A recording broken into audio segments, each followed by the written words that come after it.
अस्सलामुअलैकुम वरहमतुल्लाहि वबरकातुहू। नाज़रीन मोहतरम, मैं हाफिज़ मारिजी आपकी खिदमत में एक नए वीडियो के साथ हाजिर हूँ।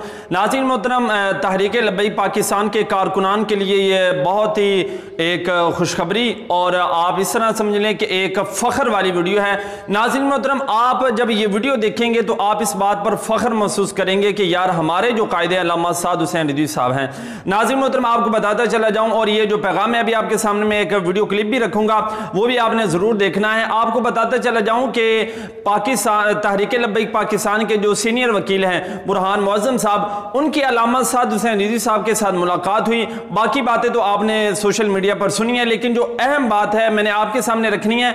अल्लामा साद हुसैन रिज़वी साहब ने कहा कि हुकूमत ने एक बार फिर मुझे खरीदने की कोशिश की और कहा कि आप इस टॉपिक पर बात करना छोड़ दें, यानी कि आप खत्म नबूवत के टॉपिक पर बात करना छोड़ दें तो हम आपको रिहा कर देंगे। लेकिन आपने साबित कर दिया कि मैं क़िबला अमीरुल मुजाहिदीन अल्लामा खादिम हुसैन रिज़वी साहब का खून हूं और ना मैं बिकने वाला हूं और ना मैं झुकने वाला हूं।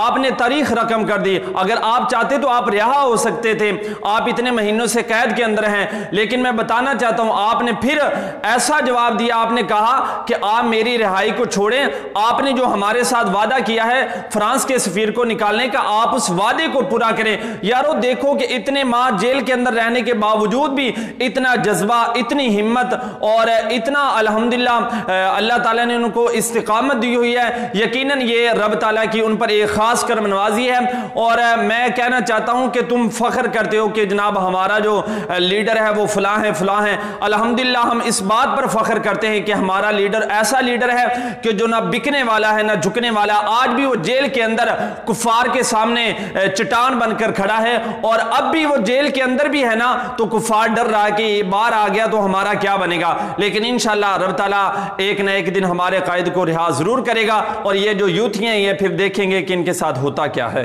नाज़रीन मोहतरम, वीडियो अच्छी लगी हो तो लाइक कर दें, चैनल को सब्सक्राइब कर दें। इंशाअल्लाह मिलते हैं एक नए वीडियो के साथ, तब तक के लिए अल्लाह हाफिज। तशरीफ लाए थे अपने रेफरेंस पर हाई कोर्ट में, तो उस दिन मेरी उनसे मुलाकात हुई थी और जो बात सर मुझे उन्होंने उस दिन बताई वो ये थी कि गवर्नमेंट ने उन्हें ये ऑफर दी थी कि आप ये सारा कुछ खत्म करें और हम आपको रिलीज करते हैं। जिस पर उन्होंने ये कहा था कि मैं आपके इस तरह के वादे लेकर आपसे रिलीज होने को बिल्कुल तैयार नहीं है, अपना वादा पूरा करें और नमूसे रिसालत सल्लल्लाहु अलैहि वसल्लम के सिलसिले में जिस बिल को आपने पार्लियामेंट में पेश करने का वादा किया है उसे जाकर 20 अप्रैल को वहां पे जमा करवाएं।